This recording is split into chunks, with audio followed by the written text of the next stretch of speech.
Imagine waking up every day knowing death can't touch you. No illness, no aging, just eternity. At first, it sounds like a dream, the ultimate cheat code to life. But what if living forever isn't a blessing, but a curse disguised as a miracle? In today's journey, we'll dive deep into the philosophy of immortality.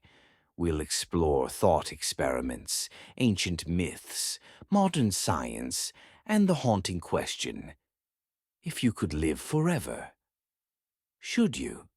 Stick with me because the truth might change the way you think about life and death forever. Let's begin with the allure. Humans have always been obsessed with defeating death. From the myth of the Holy Grail to Silicon Valley's anti-aging startups, the desire to extend life, maybe indefinitely, is timeless. Why wouldn't we want more time, more adventures, more love, more chances, more everything? Imagine having the time to master every skill, to read every book, to travel to every corner of the earth and beyond, to see civilizations rise and fall, to witness the future unfold in unimaginable ways. From a distance, immortality looks like freedom, but zoom in and cracks begin to show. British philosopher Bernard Williams posed a haunting dilemma in his 1973 essay, The Macropulus Case. He described a woman who drank an immortality potion. At first, she was thrilled, but after centuries, her life became unbearable. Everything became monotonous. She had seen and done it all. Nothing excited her anymore. Williams argued that it's not death that gives life meaning. It's the fact that we care, and we care because time is limited. Take away the limit and everything loses its urgency. Imagine eating your favorite meal, not once, but 1,000,000 times. Eventually, wouldn't you start craving something? Anything new? But what if there isn't anything new? That's the immortal's prison, infinite time, but finite experiences. Now let's bring in Friedrich Nietzsche. Nietzsche asked us to imagine living your life over and over again, in exact detail. Every joy, every mistake, every heartbreak, every moment. Would you rejoice or scream? The eternal return isn't really about immortality. It's about living deliberately. If you'd hate to relive your life endlessly, maybe something needs to change. Now flip that. Imagine an immortal life filled with endless monotony. It's not just one boring life on repeat. It's one long life stretching endlessly, growing heavier with every passing century. Nietzsche forces us to ask, what kind of life is worth repeating or extending? Fast forward to now, tech giants are pouring billions into longevity research, brain uploading, cryonics, AI consciousness. We're closer than ever to flirting with digital immortality. But here's the twist. If your brain is uploaded to a server, is that you or just a copy? Would a clone of your thoughts, even one that acts and thinks exactly like you, be you? Or would you, the biological you, still die while your replica carries on?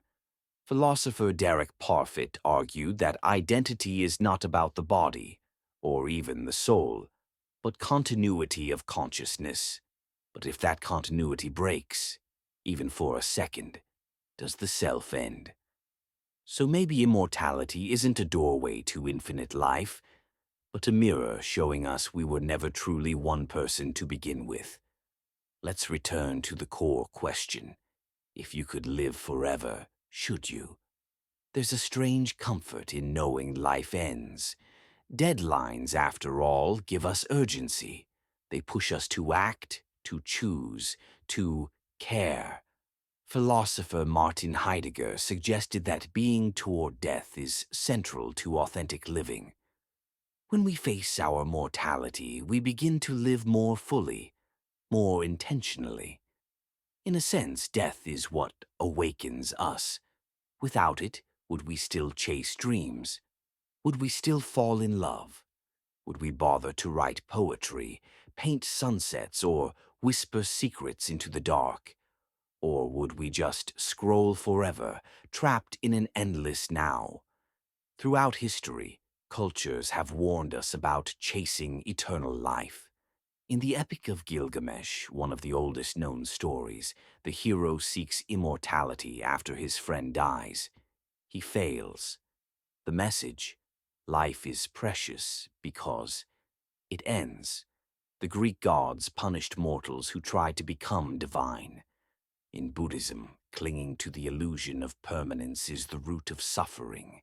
Even in science fiction, from Mary Shelley's Frankenstein to modern dystopias like Black Mirror, we're reminded cheating death often comes with a price. These stories don't dismiss our fear of dying, they acknowledge it. But they suggest the answer isn't escape, it's acceptance. Let's say we can't live forever, or even if we could, maybe we shouldn't. Then what? Maybe the goal isn't to stretch time endlessly, but to fill it fully, to live days that feel like lifetime. The poet Mary Oliver asked, "Tell me, what is it you plan to do with your one wild and precious life? Not your infinite life, your one wild, precious life. Maybe that's enough. So, if offered immortality, would you take it?